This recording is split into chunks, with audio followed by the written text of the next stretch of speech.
Okay. All right, formal introduction. Welcome again all to ACMT Grand Rounds. We have a speaker today who has worked with us in the past to teach us at the interface between neurology and toxicology, and a number of topics have been presented in different forums, this kind of activity before, as well as at annual meetings and such. And we have Dr. Tormelin, who completed her neurology residency and medical toxicology fellowship both at Indiana University. And right now, as she let me know preparing for the talk today, she is on the inpatient hospitalist neurology service at IU, and in fact has tried to cover to be able to do this hour without being paid, so we'll hope that there isn't an acute stroke call or some other code brain problem while she's trying to talk with us. She is active in teaching in both neurology and the emergency medicine division there and holds appointments in both departments. She's interested in opioid intoxication, drug screening, hyperthermic syndromes, and the last topic, which fits with what we're going to hear about today more directly, the neurologic sequelae of poisonings. Specifically today, she's going to talk to us about toxins and disorders of the neuromuscular junction. Again, Dr. Laura Tormelin, thanks so much. Thanks, JJ. Thanks so much for having me. Good afternoon to those of you in my time zone, and good morning to those of you west of me. So this lecture is designed to discuss mostly case vignettes of acute weakness, including the clinical presentation, how to differentiate the syndromes, and how to decide when to use antitoxins. We'll go over several cases today and talk through the clinical presentation.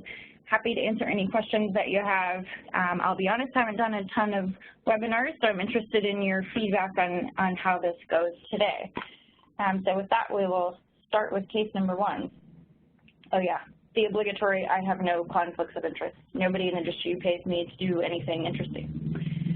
All right, so toxin-induced weakness, generally speaking, the diagnosis is made based on the history and exam. As every old school neurologist will tell you, we like to pride ourselves in neurology on being able to do these things without a lot in the way of diagnostic testing, which in this particular subset of diseases is fortunate because there isn't always a lot in the way of diagnostic testing that will be helpful to us.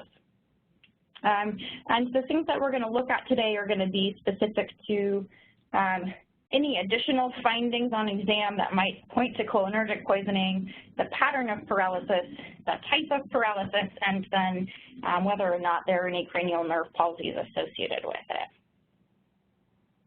So let's start with case number 1. So husband and wife present simultaneously to the emergency department with dizziness, blurry vision, double vision, and weakness. So as all of you know in your clinical practice of toxicology, when two people, especially related to each other, are in the same house, present with simultaneous onset of the same symptoms, we worry about toxins and infectious disease. And so the folks taking care of these patients were given an immediate tip-off that there might be something toxicologic going on. So in taking additional history, they learned that both patients were recently treated at a nearby clinic with local injections of a type undetermined at that point. And then the next day, the day of presentation here, they began to have dizziness and weakness followed by worsening symptoms.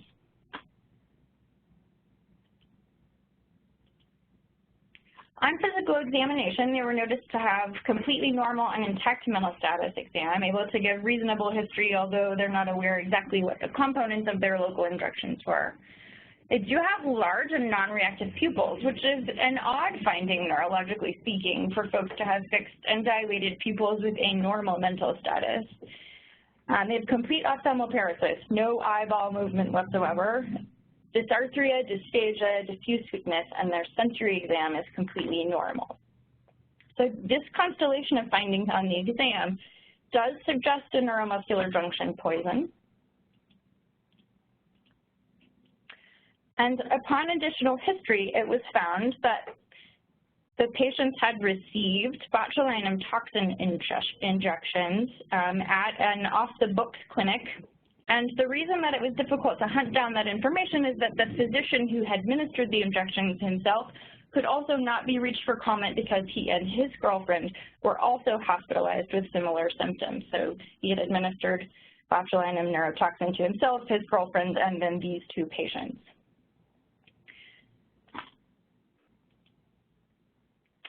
So in further investigation, it was found that he had ordered botulinum neurotoxin type A from an online source, List Biological Laboratories. And if you do a little bit more digging, you learn that right here where it says size, 100 micrograms,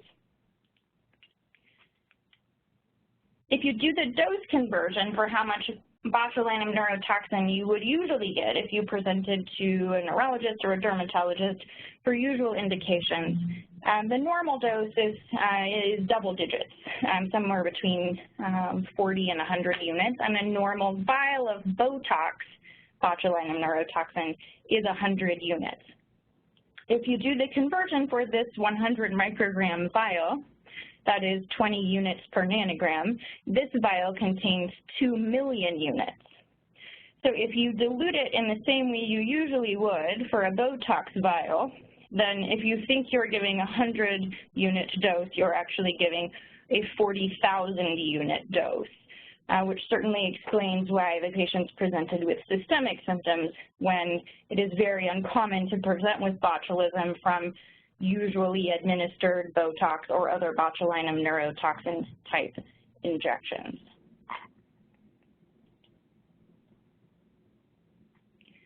So as you may well know, there are 7 subtypes of botulinum toxin.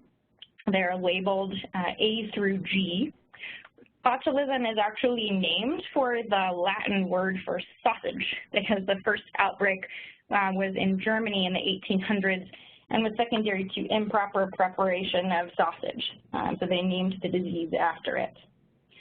These 7 subtypes are divided into 4 groups based upon their heat stability and their proteolytic ability. So essentially how stable they are in the environment and their ability to break down proteins. If you use the LD50 as your definition for what is the most poisonous substance in the world, botulism wins the prize. However, it is not a particularly good biologic weapon because it rapidly degrades and it has a pretty large size, so it doesn't penetrate the skin. So it needs to be administered either by ingestion or injection. Then, so of the 7 subtypes of toxin, then there are actually 6 clinical types of botulism, and they're not necessarily correlated one with the other. We'll talk a little bit more about that here in just a minute. The clinical presentations are defined more by the method of administration. So foodborne botulism obviously is ingested, as is infant and adult intestinal colonization are very, very similar disease states, just defined obviously by the patient's age. Wound botulism commonly occurs in folks who have a habit of IV drug use.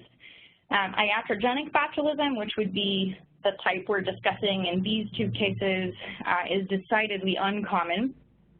And then inhalational botulism is also pretty uncommon just because the toxin itself is not particularly stable.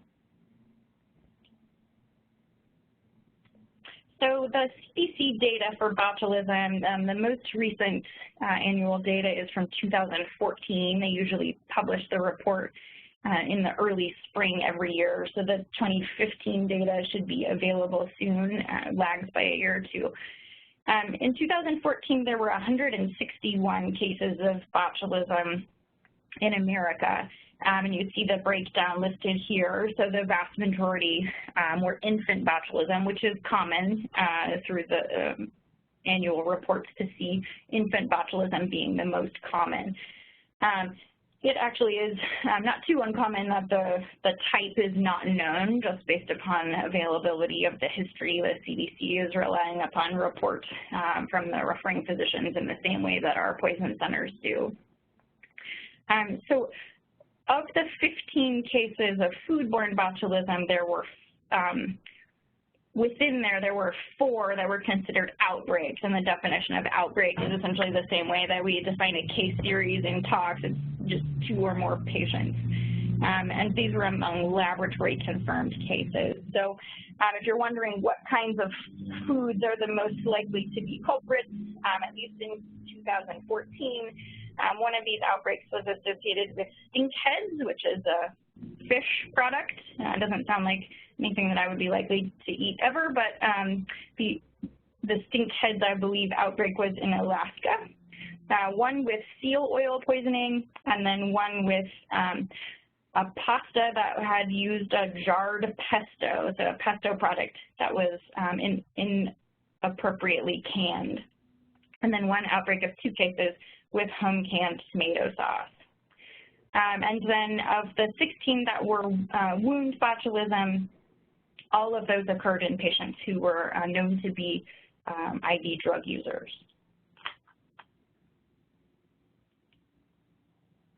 So the clinical presentation of botulism can vary to some degree based on which toxin subtype you're exposed to.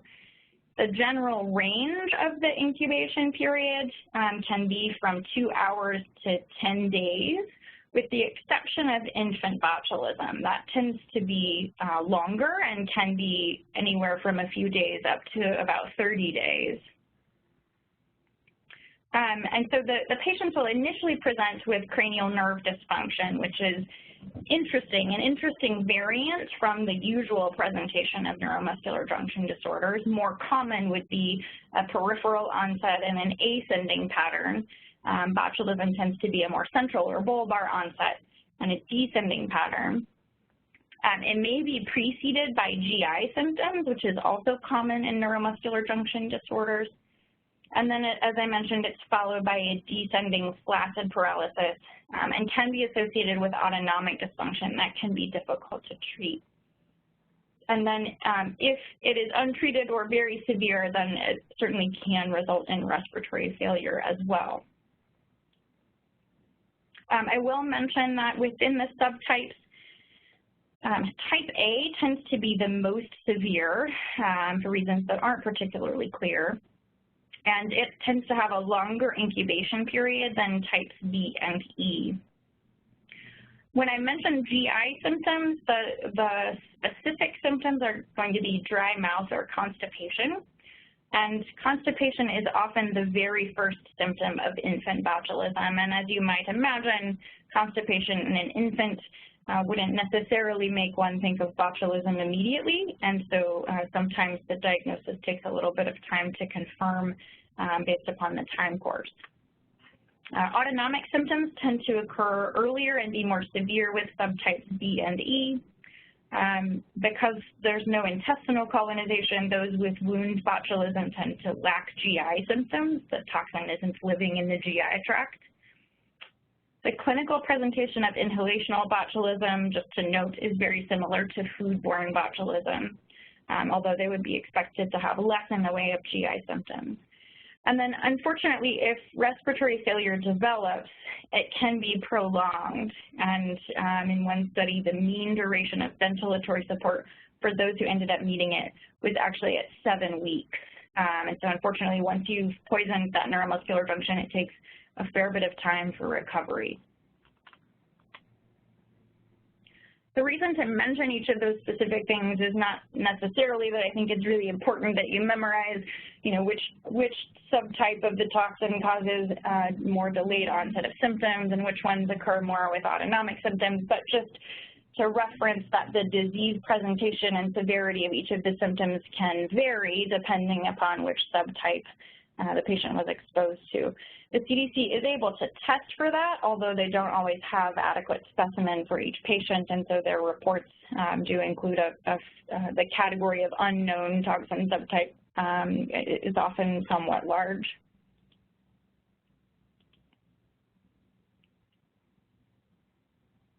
Okay, so I have created this slide here that it doesn't look like is as automated as it is when running in PowerPoint, so I will take you through the order of operations.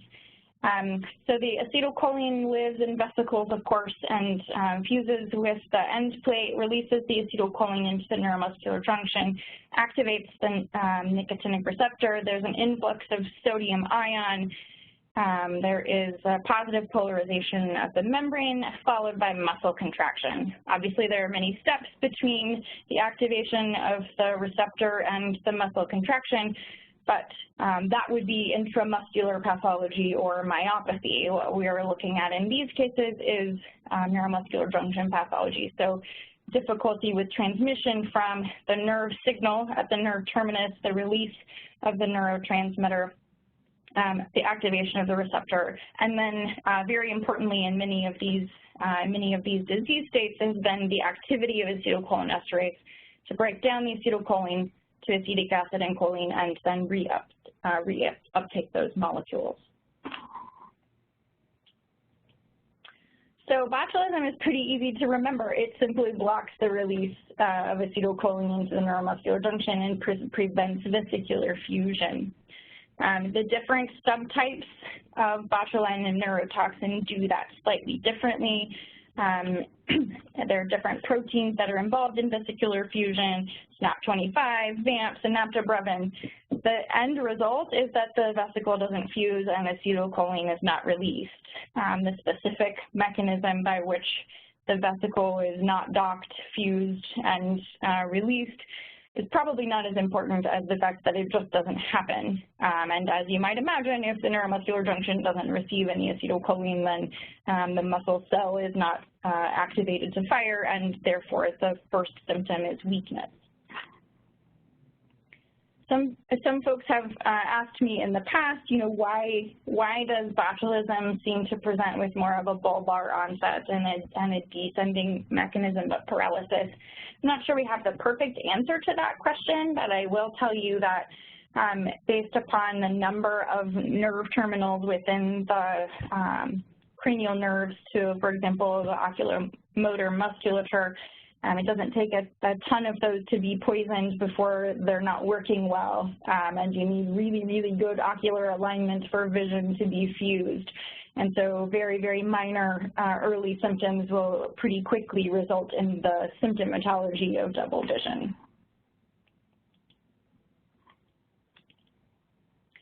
So there are many different ways to go about considering the diagnosis, but first and foremost is you have to take a good history and you have to have a high level of suspicion, which is common for a lot of toxicologic diagnoses, as certainly botulism can be mimicked by intrinsic neurologic pathology, Miller-Fisher syndrome as an example of that, an intrinsically produced antibody that produces a clinical similar syndrome.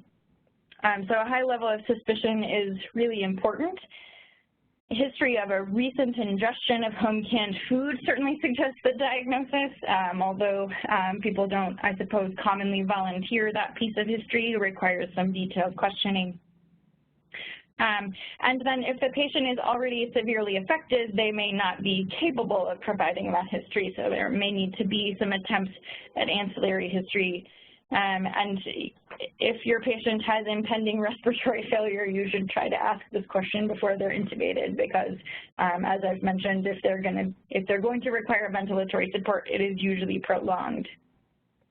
When it comes to specifically diagnosing botulism, you can do stool studies, bacterial culture, or a toxin assay.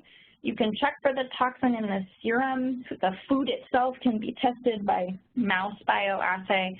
And then EMG nerve conduction study can be helpful. There are features of this test that are more suggestive of botulism than of other diagnoses. However, it is not typically conclusive in that the EMG nerve conduction study will localize the problem and will tell you there is neuromuscular junction disorder. It will not definitively tell you that it is botulism instead of some other disorder that has a similar mechanism. So the challenge with the diagnostic testing for botulism is but the toxin is detected in only about 40% of serum and stool samples, especially if they're collected early. And within about 3 days, the rate is 40%. And so oftentimes it's more helpful or higher yield to test the food itself if a specimen remains available. And that food testing can be done either by anaerobic culture or by the mouse bioassay. They give the mouse the same food and see what happens.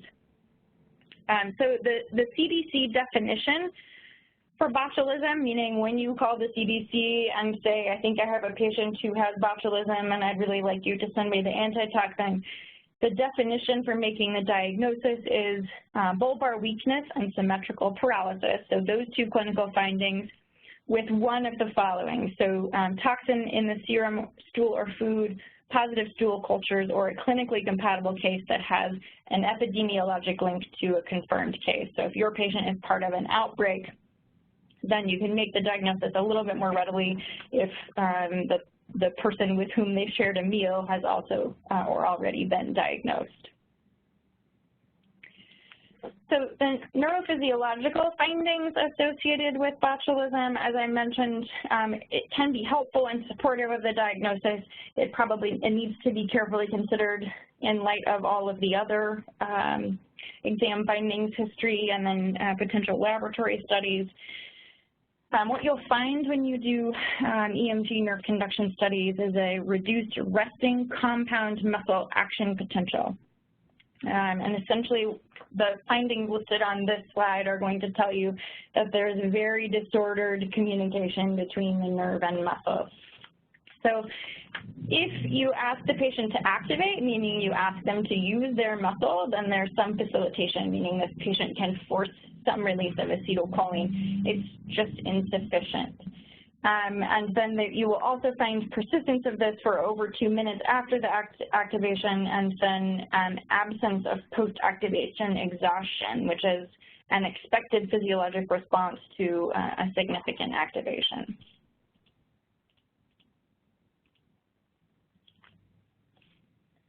So the first step in treatment is actually to suspend the diagnosis because you will want to notify the health department in case there has actually been an outbreak or anyone else has reported botulism in the area. Some folks are proponents of GI decontamination with activated charcoal. I think your decision on this is going to depend on potentially how recently the food was ingested, although the mechanism of the botulism neurotoxin on the GI tract means that it's going to be sitting in the GI tract for a while, so you might consider giving activated charcoal even if the ingestion has been several hours or a day before. Not a lot of good data on how helpful that's going to be. There is an antitoxin for botulism. It's equine derived, and it is now heptavalent. Previously, there were trivalent antitoxins, but as I understand it, the supply of the trivalent antitoxin has expired. So most of what's available now should be the heptavalent antitoxin, which would cover the 7 subtypes of the poison. There is human botulism immune globulin, otherwise known as baby big, that is available for infant botulism. And the reason why this particular treatment is useful is that in infant botulism, when there's chronic intestinal colonization, the toxin itself remains circulating within the bloodstream for months. And so you're giving them an immune globulin to bind up the toxin and keep it from getting to the neuromuscular junction and poisoning the proteins within the nerve terminus. Also, the equine version of the antitoxin is not approved for infants, so baby big is the approved treatment for infant botulism. I will mention that these treatments are actually recommended as best as is possible prior to a confirmed diagnosis, as the antitoxin only binds free toxin molecules. It can only bind to toxin that is circulating in the bloodstream. It does not make it to the neuromuscular junction and bind toxin that is already paralyzing a nerve terminus. And so the longer you wait to treat, the more toxin is going to arrive at individual nerve terminals and poison the nerve terminal and its ability to release acetylcholine. The challenge is going to be, of course, that you will need to get permission from the CDC to get the antitoxin, and so a collaborative conversation around how convinced collectively we are for a diagnosis will be required in order to treat the patient. I will also mention that there is a vaccine for types A and B that is currently under study. I think that's somewhat interesting in that there's only 161 cases of clinical botulism a year, and so I'm not sure how widespread the vaccine will be, but it is under study. And then commonly folks will ask about whether or not antibiotics are indicated, and that would just be if the wound appears infected. If you're targeting the antibiotics, that bacteria that might be causing an active wound infection. So just to give you an example of the types of outbreaks that can cause more than two or three cases at a time. Over the years, these are the ones that have either been the most number of patients or received the most publicity or have been published on the most, I suppose. This one from 2012 is 12 cases of Pruno, which is otherwise known as prison wine, made from potatoes or apples from the prison cafeteria, and I suppose the vineyard would be considered the patient's toilet. They would put the components of the things they've collected in a sock or in a bag and hide it inside the toilet and let it brew for a while. And there were some contaminated potatoes that were used to make this wine. There were two different states involved. I think Arizona was one of them, and there was an outbreak of a total of 12 patients who got botulism from this. I saw this picture of what prison wine might look like from a website. It's interesting when they give this lecture to neurologists who have seen a lot of things in their lives. They get particularly wide-eyed when you talk about making wine in prison toilets and would not really consider the possibility of that being a source of botulism. You normally would consider it to be home canned products and then improperly stored foods. I will mention the cases from 2011, the potato soup cases. That was potato soup that was purchased in a sealed container, was intended to be refrigerated, and the label was misread. There were two patients, one was a man and one was a woman, and the male patient had got quite a bit sicker because he ate a higher volume of the potato soup than the woman did. And apparently, in the case reports, it mentions that it apparently smelled bad and tasted bad. So I like to joke that the woman's sense of perception around there's something wrong with this food was high enough that she didn't get quite as sick as her family member. And then in 2007, the chili sauce cases were actually in the Midwest. I saw one of these patients when I was a medical student. It was before I had decided I wanted to do neurology, and I had no idea that statistically speaking, that's the only case of botulism I'm ever going to see. So I feel sad in retrospect that I didn't take full advantage of that physical exam opportunity.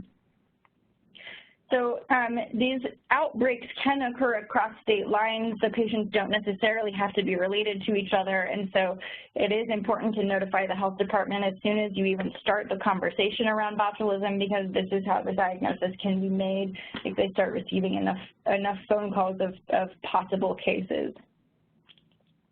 All right, so we're going to move on to the second case. And this is another cohort of people, 5 patients who present from a picnic with nausea, vomiting, abdominal pain, blurred vision, and dysarthria.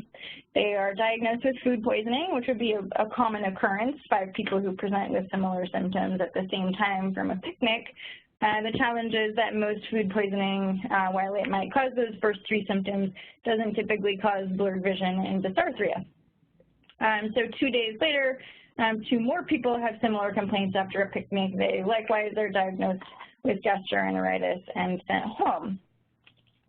Then 2 days later, which happens to be July 3rd, a family of 6 presents with nausea, vomiting, abdominal pain, and also blurred vision.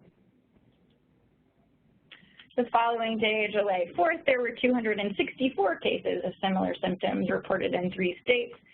All symptoms occurred within 2 hours of eating, and many had been at picnics celebrating the 4th of July.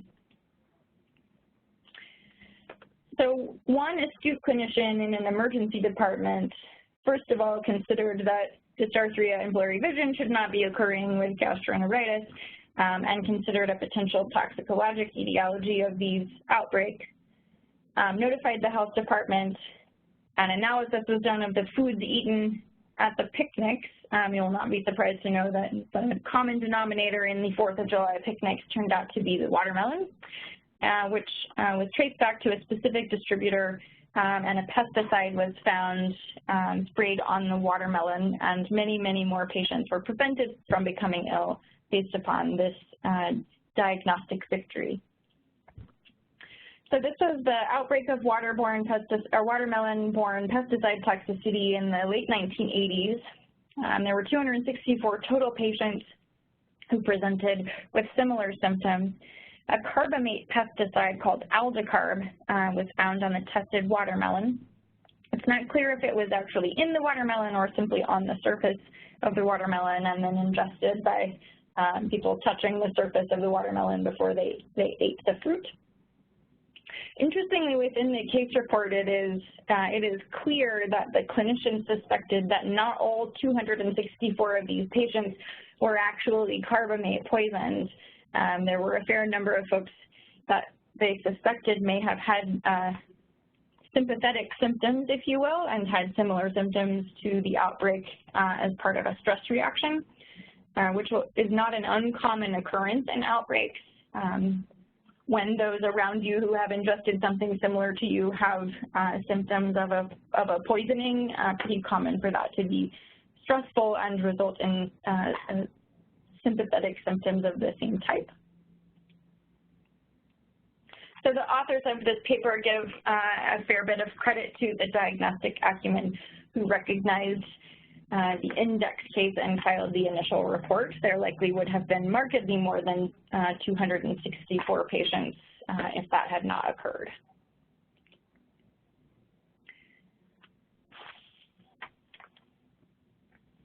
So the exposures that can cause similar symptoms include sort of 2 separate categories of neuromuscular junction poisons: insecticides of both the organophosphate and carbamate type, and then bioterrorism by way of what we call nerve gases.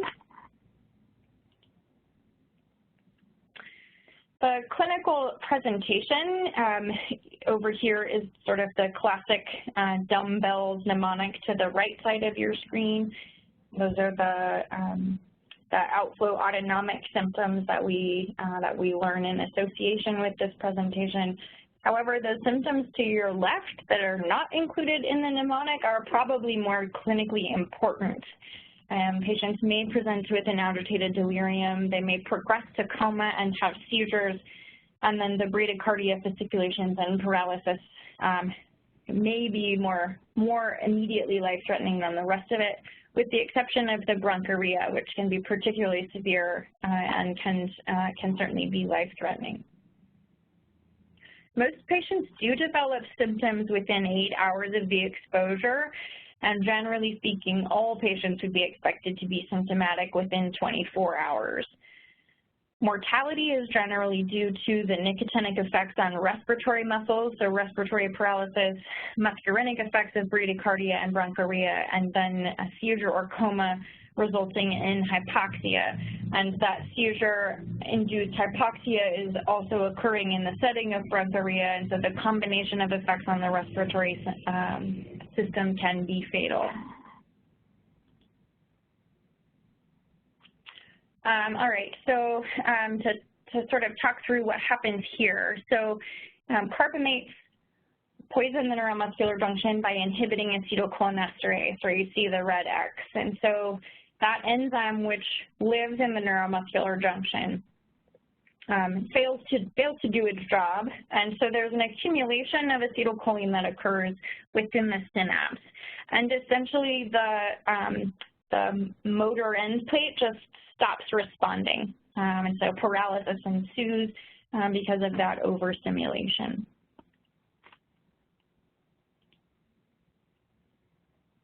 So this is a figure that many of you will probably recognize from goal strength. The idea here is that the acetylcholine attempts to bind with the acetylcholinesterase at two specific spots, the one with the positive sign and then the serine site. It binds in those two spots and then is cleaved in between them.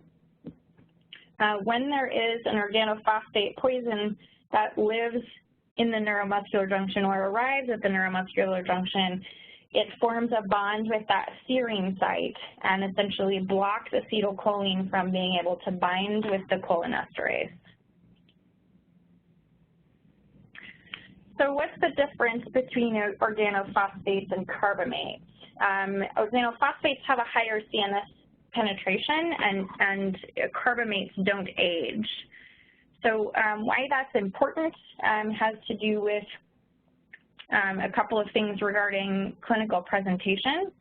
Organophosphates are more likely to cause agitated delirium, and they're more likely to cause seizures.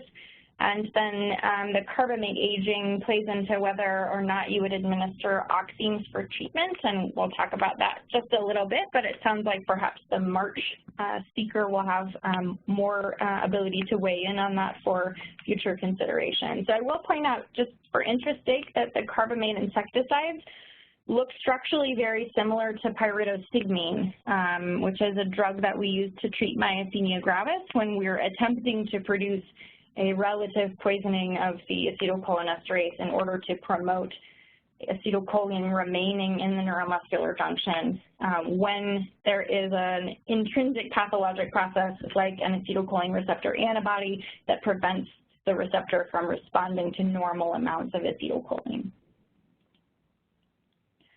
So the diagnosis can be made by cholinesterase levels. Atropine challenge tests are difficult to interpret, so are not routinely done much anymore. EMG nerve conduction studies can be somewhat helpful, but again, will not be completely diagnostic. I will mention that red blood cell cholinesterase levels are a little bit more representative of synaptic inhibition, but they're more difficult to measure, so it takes longer for them to come back. The plasma cholinesterase levels decline earlier, but they're easier to measure, and so sometimes it's helpful to actually do both and consider the results together. So treatment begins with decontamination, but specific antidotal treatment starts with atropine, aimed specifically at the bronchoria, and then consideration for pralidoxime, which needs to be given for organophosphates before aging, which is the bond between the organophosphate and the cholinesterase becomes permanent at about 12 to 24 hours, and so the pralidoxime won't be particularly useful after that aging has occurred. There is some measure of discussion and controversy about whether pralidoxime is a good idea in patients who have carbamate poisoning. Because aging doesn't occur, the bond between the carbamates and the cholinesterase is more transient, and you may actually worsen weakness by promoting an interaction between the pralidoxime and the cholinesterase. And so some measure of consideration around the timing of administration and the specific poison is worth considering before you would administer the pralidoxime. And then, of course, benzodiazepines for seizure is really good aggressive, symptomatic, and supportive care will also be necessary. All right, so our last cases are quite a bit shorter, so I'm going to go through them a little bit faster just to give you an idea of additional types of toxins that can cause neuromuscular junction paralysis. So this is an 8-year-old girl who presents with ascending weakness that started 4 days prior. Her family has just returned from vacation in Colorado about a week ago or 3 days before her symptoms started, and all of her family members are actually asymptomatic. On exam, she's sleepy and cranky, and she has a mild bifacial weakness. Her strength is reduced throughout. Proximally, she's a little stronger than distally, and she has absent muscle stretch reflexes. So her laboratory evaluation is relatively normal. She has a spinal fluid analysis because the diagnosis of Guillain-Barré, otherwise known as acute inflammatory demyelinating polyradicular neuropathy, is considered.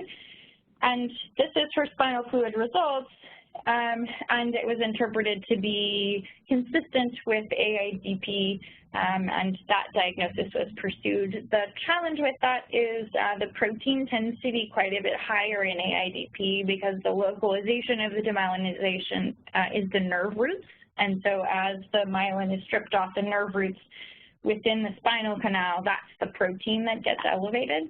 And so a protein of 70 is not quite high enough for a diagnosis of AIDP, or at least it should be something that is questioned in a little bit more detail given the severity of her weakness. So the preliminary diagnosis of Guillain-Barré is given, but people are enough bothered by the protein not being high enough and also by some of the CNS symptoms she's demonstrating. For example, she shouldn't have irritability or any alteration of her mental status from regular garden variety AIDP. So an EEG and an MRI are planned. And it is the moment of the EEG that the diagnosis is made, which is actually a pretty common story for patients with tic paralysis. The tic is very commonly found when a diagnostic test is performed, EEG specifically because of the lead placement requiring movement of the hair and examination of the scalp. So the toxin in question is ixovotoxin, and it works very similarly to botulinum neurotoxin. It simply inhibits the release of acetylcholine. The clinical presentation tends to be several days after tic attachment, some degree of irritability, ataxia, and diarrhea, and then an ascending flaccid paralysis.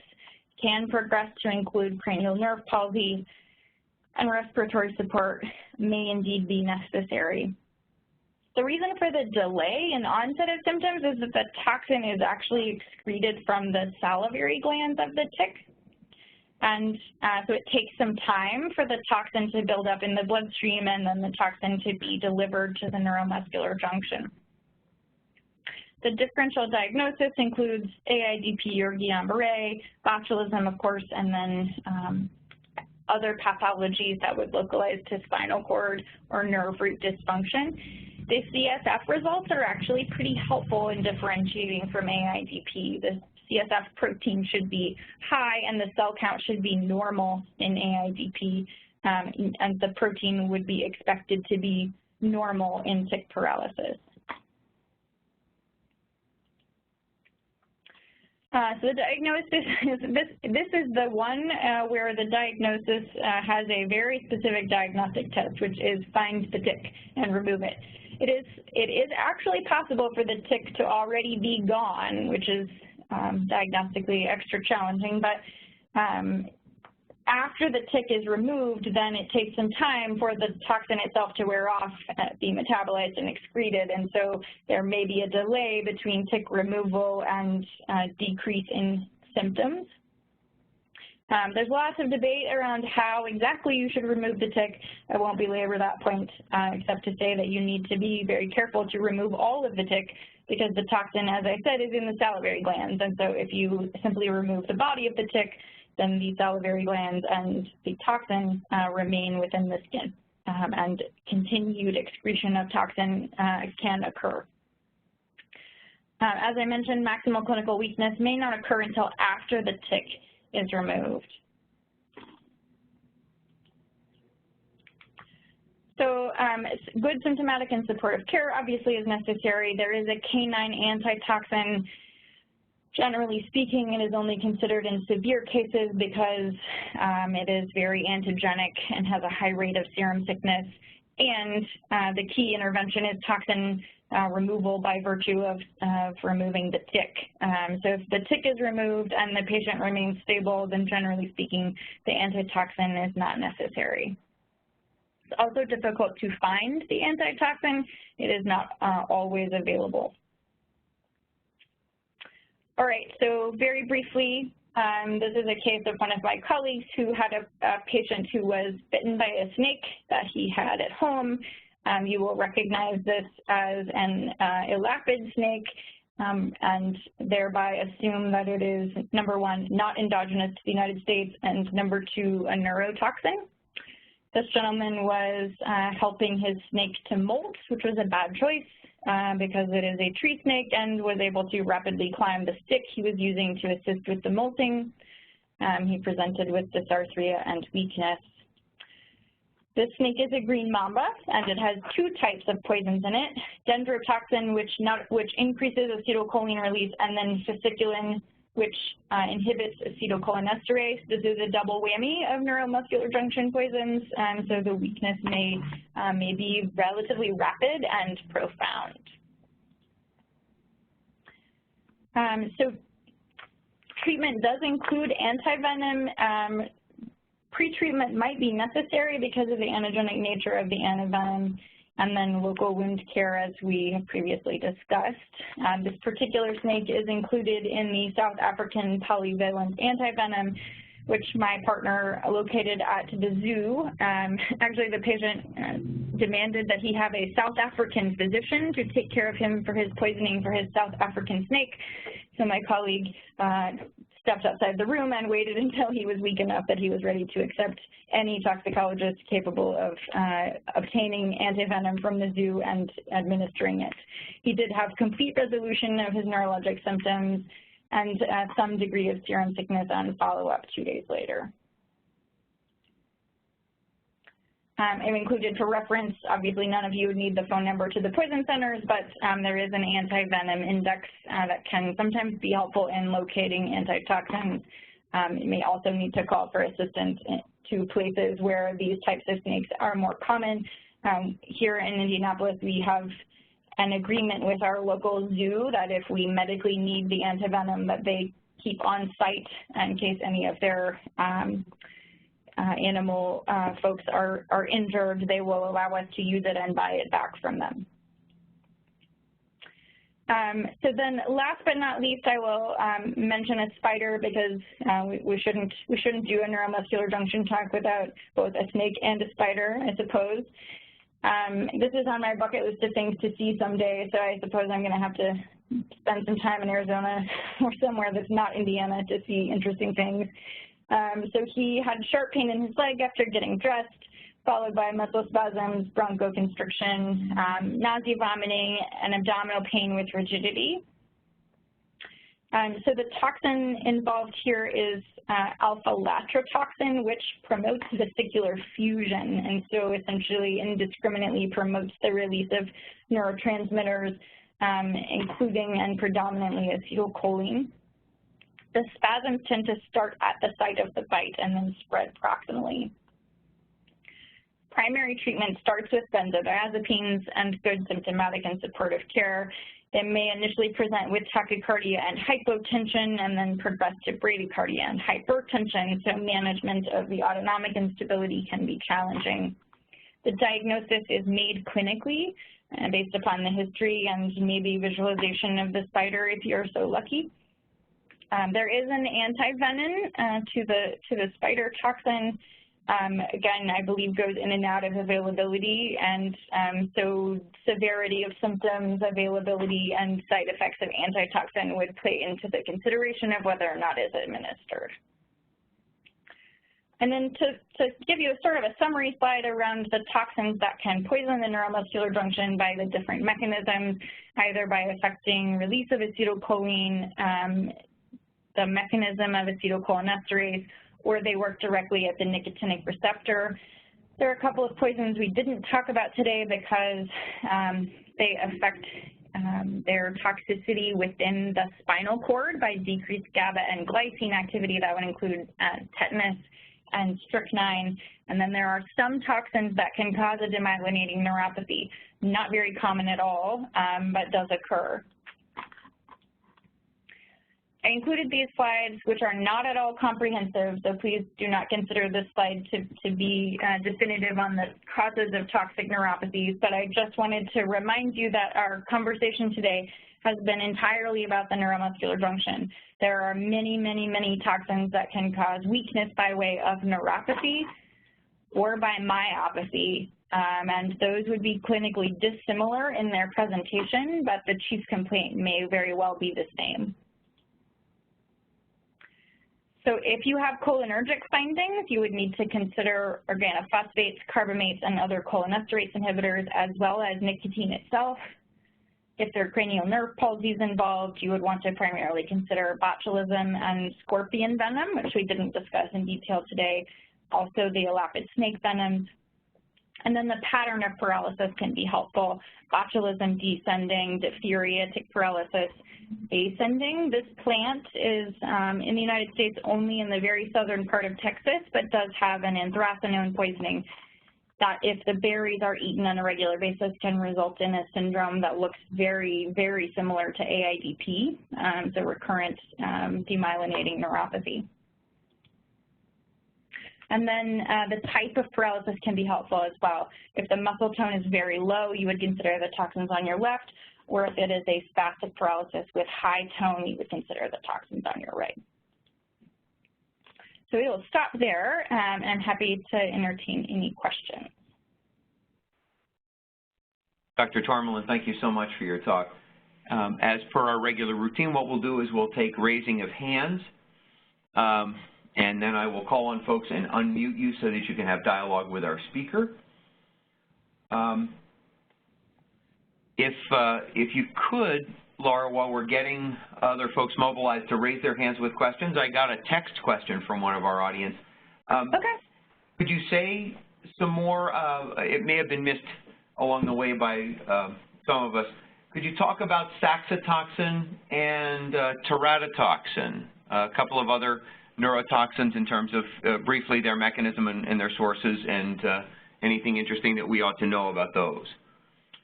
Sure. So you didn't miss it, Dr. Marcus. I did not cover it, and part of the reason is for time, but the other reason is that the mechanism of poisoning is not quite as specific to the neuromuscular junction. Neuromuscular transmission for sure, but not quite as specific to this localization. I absolutely recognize that I've picked a very, very tiny region of the nervous system to address it, and certainly there are reported outbreaks of both, typically by ingestion, and teasing out the difference can certainly be difficult. They may present more like an acute neuropathy. They do tend to have symptoms that resolve a little bit faster than some of the things we talked about today, just because the specific poisons we talked about today tend to be either irreversible or prolonged duration of effect poisons of release of the neurotransmitter.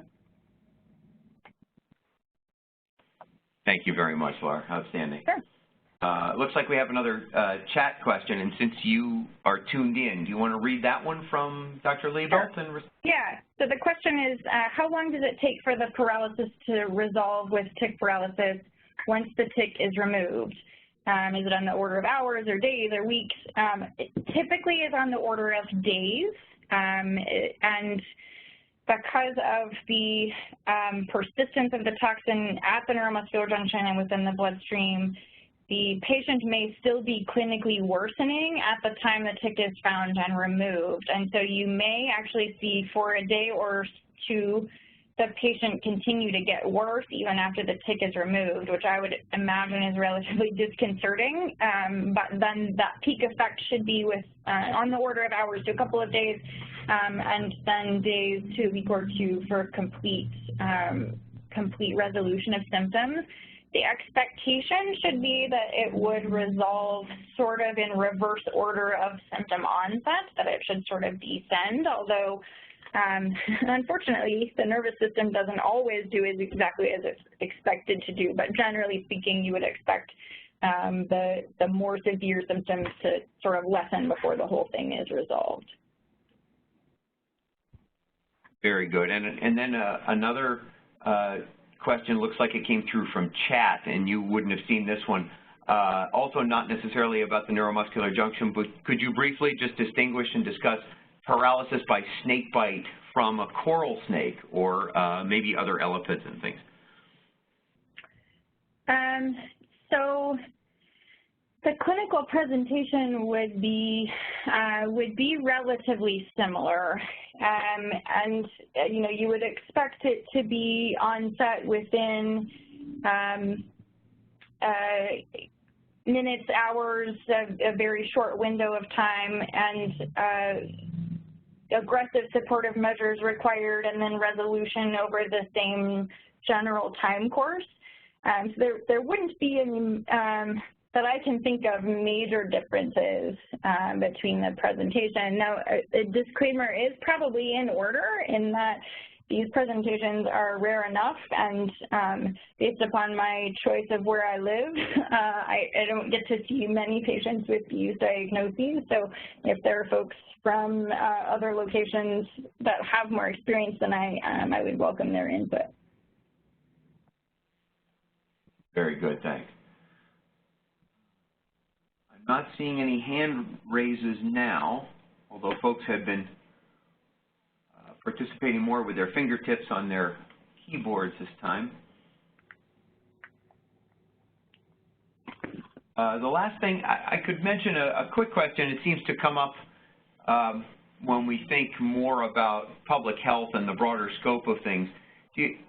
Based on your experience in thinking about what kinds of care folks need for different levels of neurologic impairment for neuromuscular junction toxins, any thoughts on either how certain emergency rooms or areas should be prepared for larger mass casualty type of exposures, or just any perspectives in general that come from your work in neurology about how we ought to view concerns about being able to take care of lots of patients at once if some of these toxins had the potential to be weaponized. Of course, it's been discussed a lot in other fora, but I just wondered as a neurologist if you have any sort of perspectives on that aspect of things. Yeah, so for better or worse, the best and most important treatment in these circumstances is good, aggressive, timely, symptomatic or supportive care. And so the limiting factor in a lot of those circumstances from a really practical perspective is going to be availability of ventilators. And that would probably be the most immediate need. And so it would be similar to preparing for an outbreak of the flu or preparing for an outbreak of anything else that might result in a large number of people suddenly very acutely and critically ill. When it comes to making a confirmed diagnosis and having a conversation around how to confirm which toxin it is and who gets antitoxin, those are important considerations. I think they're somewhat secondary to the immediate life-saving of acute respiratory failure in these cases, because if you've got a huge outbreak in a cohort of 50 or 60 people who are simultaneously affected, then the immediate assumption, of course, is that it's the same toxin for all of them, and so that ongoing work can sort of happen in the first 12 to 24 hours by those of us who are available for consultation through the poison center. So I actually think that the most immediate limitation is going to be critical care beds and ventilators, good respiratory care, and then there probably will be some difficulties around if antitoxin is indicated, where is it located, how many doses are immediately available, and which patients receive it. I would think that to be a secondary, day or two down the road challenge in the face of the more acute problem being respiratory support. So we could talk about antidotes and sophisticated care and things like that, but the reality of what we would need to mobilize is not stockpiles of antidotes, but actually lots of personnel and lots of medical machinery and resources. Right, and you know, not to toot our own horn, but I think the Poison Center is uniquely equipped to help with that in the background, while the you know, the people in the physicians in the trenches are dealing with the acute illness in front of them. We can run that show behind the scenes. Now, how much antitoxin we can find, certainly there are lots of challenges there, but I think that's the role the critical role that we play when there are outbreaks like this. That makes sense. Well, we've hit the noon hour. Thank you so much, Dr. Tourmalin, again, for carrying us through this activity and certainly adding to the breadth of the topics that we cover in this forum. We have not done much with neurotoxicology, and I think, as you mentioned during your talk, this may be a bridge to our next topic that comes in just a month. Stay tuned, everybody in the audience, and do join us again the next time we come around. And I encourage you also to stay in touch with members of ACMT, the Education Committee, and webinar activity representatives for helping us to identify great speakers like Dr. Tourmalin to fill in our docket and help us to expand our horizons at the borders of medical toxicology. So take care, everyone, and have a nice Valentine's Day. And we'll see you next time. Bye-bye.